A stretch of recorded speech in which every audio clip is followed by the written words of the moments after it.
इनमें होती है एक बूस्ट आईसी। ठीक है, बूस्ट आईसी की वजह से इनकी हाई वोल्टेज हो जाती है।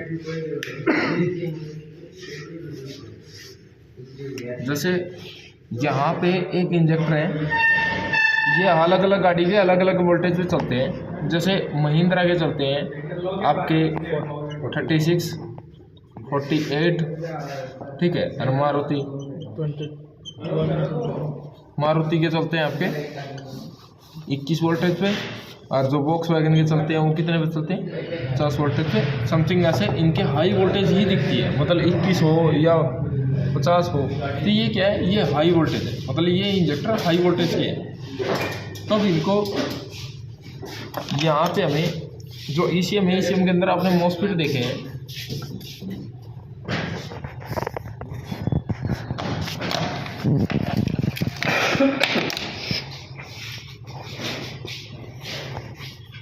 एक मॉस्फेट है ये लो साइड का। लो साइड का क्या है, एक वायर जाती है सीधा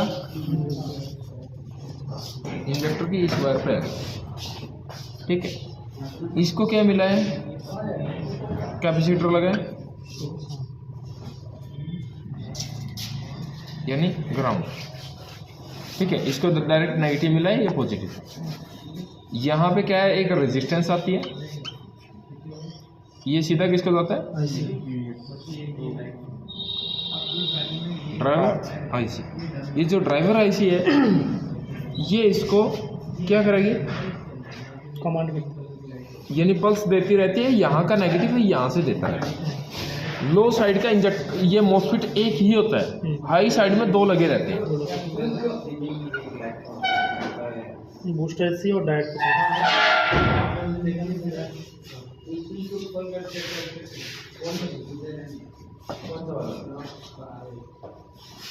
ठीक है। अब इसमें क्या है, ये ड्रेन नीचे आता है, हम क्या करते हैं, ड्रेन को ही आउटपुट कर लेते हैं। इसका सोर्स एक साथ जुड़ा हुआ है इनका,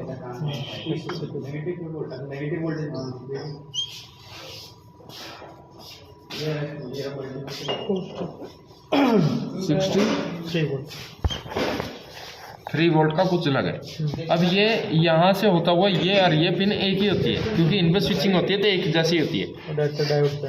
अब ये जाता है किस पे, डायोड पे, ठीक है। तो ऐसे करके ये काम करता है, डायोड पे जाके डायोड को मिलता है यहाँ पे बूस्ट आईसी।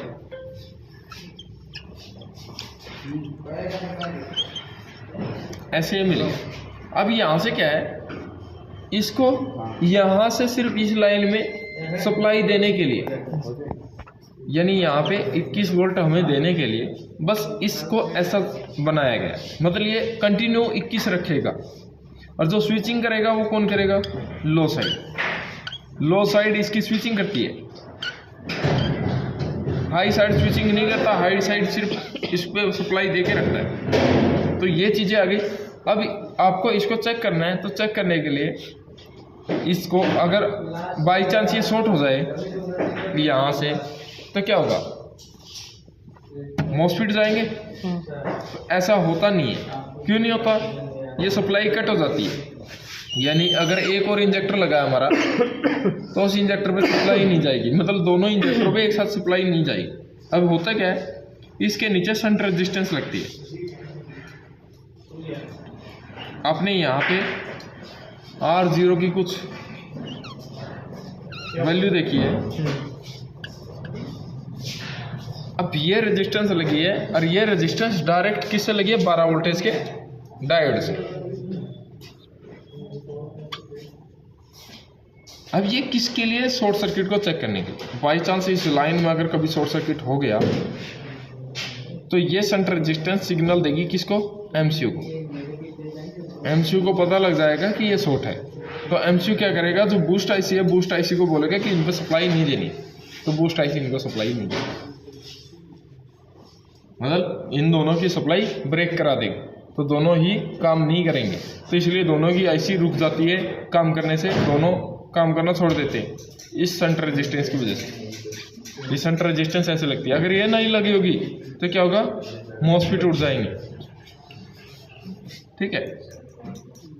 ये चीज़ें ये ईसीएम डैमेज हो जाएगी, ये जो कैपेसिटर है ये खराब हो जाएगा। तो इसलिए सेंटर रेजिस्टेंस इसके अंदर लगती है। सेंटर रेजिस्टेंस चेक कर लेती है कि कितना करंट खाया जा रहा है कितना नहीं। जब उस लिमिट से बढ़ जाता है वो करंट, तब उसको पता लग जाता है कि करंट बढ़ गया। तो ये चीज़ें आती हैं, ऐसे इसमें सेंटर रेजिस्टेंस दिखती है। तो ये स्विचिंग का काम कौन करता है? लो साइड, लो साइड, ये हाई साइड। अब आपको अगर इस गाड़ी में चेक करना हो तो कैसे चेक करोगे कि ये ठीक है, सप्लाई ठीक आ रही है नहीं आ रही वो चीज़ें? तो उसको चेक करने के लिए मल्टीमीटर से अगर हम चेक करते हैं तो मल्टीमीटर एक्यूरेसी नहीं दिखाता। तो आपको क्या करना पड़ता है? टेस्ट लाइट पर लगाना पड़ता है। टेस्ट लाइट उससे ब्लिंक करेगी तो यानी उसको सप्लाई आ रही है। ठीक है, सभी इंजेक्टरों की क्या करनी है? रेजिस्टेंस चेक करनी है आपको। सब इंजेक्टरों की रेजिस्टेंस एक जैसी आनी चाहिए। सबकी रेजिस्टेंस एक जैसी आ रही है, साथ में उनकी कंटिन्यूटी बॉडी के साथ नहीं आनी चाहिए। जैसे कि आपको हम यहाँ पे चेक करके देंगे।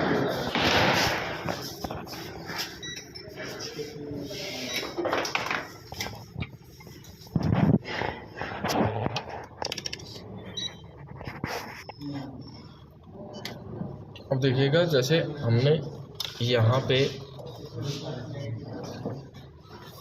इसको चेक करना है तो इसको मैंने रेजिस्टेंस पे लगाया। कितनी है? 0.2, यानी ये करंट ज़्यादा खाते हैं ये इंजेक्टर, तो इसकी 0.2 आ रही है।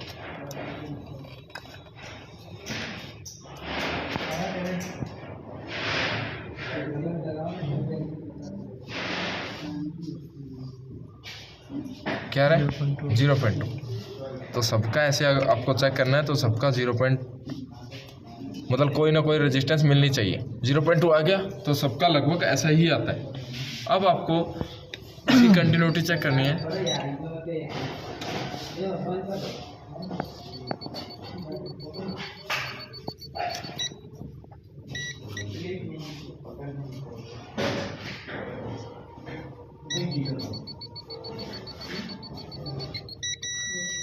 देखिए आ रहा है,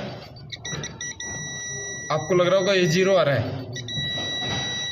तो इन इंजेक्टरों में तो बीप का जब साउंड सुनोगे तो आपको 0 दिखेगा, क्योंकि 2 वोल्टेज को क्रॉस कर देती है इसकी वोल्टेज, 2 ओम को।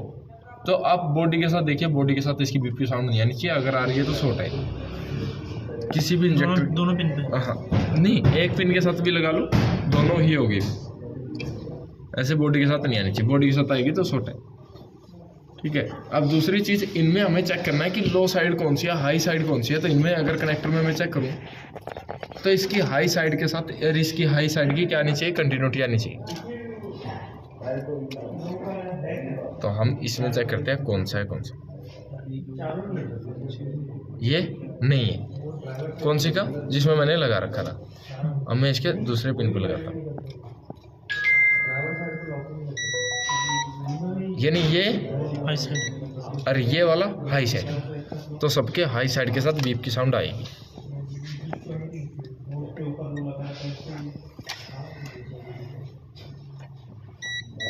ठीक है, तो यानी ये हाई साइड। दूसरी चीज, इन दोनों की कंटिन्यूटी नहीं आनी चाहिए। ठीक है, ये इंजेक्टर 12 वोल्टेज से नहीं चलते। ये कितने से चलते हैं? 36 वोल्टेज से चलते हैं। तो आपको ये लगता है कि जो 12 वोल्टेज का डायोड लगा है एसीएम के अंदर, वो इसको 12 वोल्टेज से स्टार्टिंग के टाइम पे तो 12 वोल्टेज से चलाता है। जब गाड़ी एक बार स्टार्ट हो जाती है तब इसको 36 वोल्टेज से चलाता है। ऐसा कुछ नहीं है। ये अगर एक बार भी फ्यूल का छिड़केंगे ना, अंदर पल्स करेंगे, तो इसमें जो पल्स आएगी वो 36 वोल्टेज की ही आएगी। ये 12 वोल्टेज से नहीं चल सकता। ये चलेगा तो 36 से ही चलेगा। अब इसको चेक करने के लिए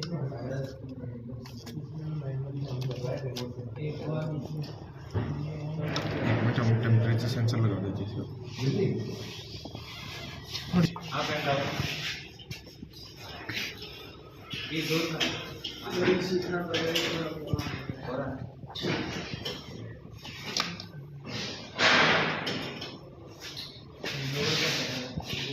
तो यहाँ पे हम टेस्ट लाइट तो लगाएंगे, टेस्ट लाइट से साथ में आपका स्किलोस्कोप से चेक कराएंगे। स्किलोस्कोप में आपको वोल्टेज दिखेगी कितनी पे चलता है।